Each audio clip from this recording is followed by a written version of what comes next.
तो relation between capital G और small ji.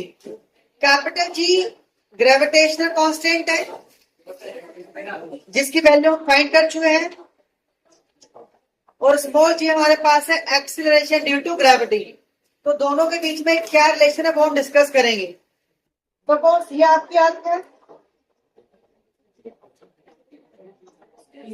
Mass m and radius equal to r, वो is the centre of the अर्थ, और earth के surface पर कोई भी बॉडी है जिसका मास है m। तो न्यूटन के ग्रेविटेशन लॉ के अकॉर्डिंगली किसी भी दो बॉडी के बीच में जो फोर्स लगता है दैट इज ग्रेविटेशनल फोर्स। तो यहाँ पर अर्थ और बॉडी के बीच में ग्रेविटेशनल फोर्स की वैल्यू क्या होगी? Capital G capital M mass of earth, small M mass of the body, और बॉडी और अर्थ के सेंटर के बीच का जो डिस्टेंस है वो ऑलमोस्ट इक्वल टू क्या है? रेडियस के। भाई आप बॉडी का मास का सेंटर, जो आपके पास बॉडी है उसका सेंटर ले लो और अर्थ का सेंटर ले लो, दोनों के बीच का डिस्टेंस क्या होगा? Equal to radius of the earth, approximate equal to radius of the earth. अब इस बॉडी पर एक फोर्स वो करनी होगी जो है इसका वेट या force acting on a body due to earth, that is force due to gravity. वो हो गया इसका वेट, और वेट की डायरेक्शन भी क्या होती है? Toward the centre. इसका मतलब हमारे पास दूसरी फोर्स क्या होगी जो बॉडी पर लग रही है? M ji.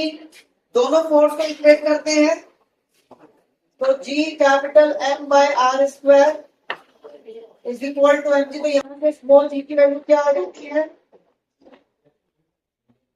Capital G M by R square. So this is the relation between small G and capital G. तो इस एक्सप्रेशन से हमारे पास दो चीजें समझ में आती हैं कि जो स्मॉल जी है वो आपके पास एक्सीलरेशन ड्यू टू ग्रेविटी है, और वो डिपेंड किस पे करता है? पहला मास ऑफ अर्थ पे डिपेंड करता है, that is depend upon the radius of the earth.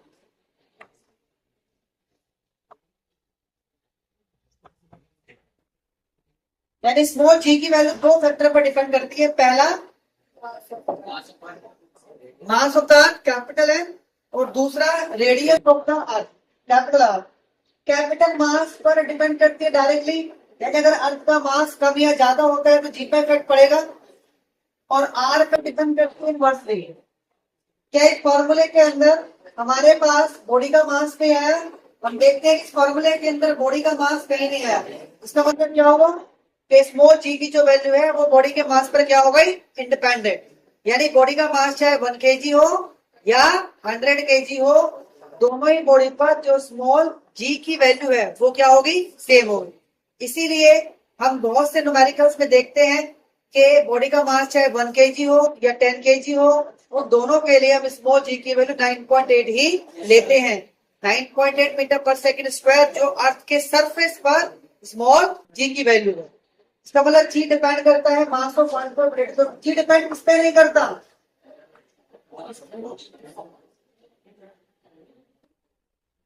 Ji does not depend, mass body के मास पे डिपेंड नहीं करता।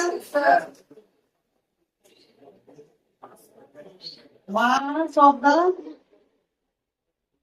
बॉडी यानी स्मॉल एम, और वो डिपेंड नहीं करता बॉडी का साइज क्या है, यानी साइज ऑफ द बॉडी।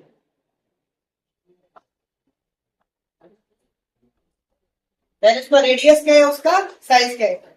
इस तरह हमारे पास जो रिलेशन आता है that is small G equal to G M by R square.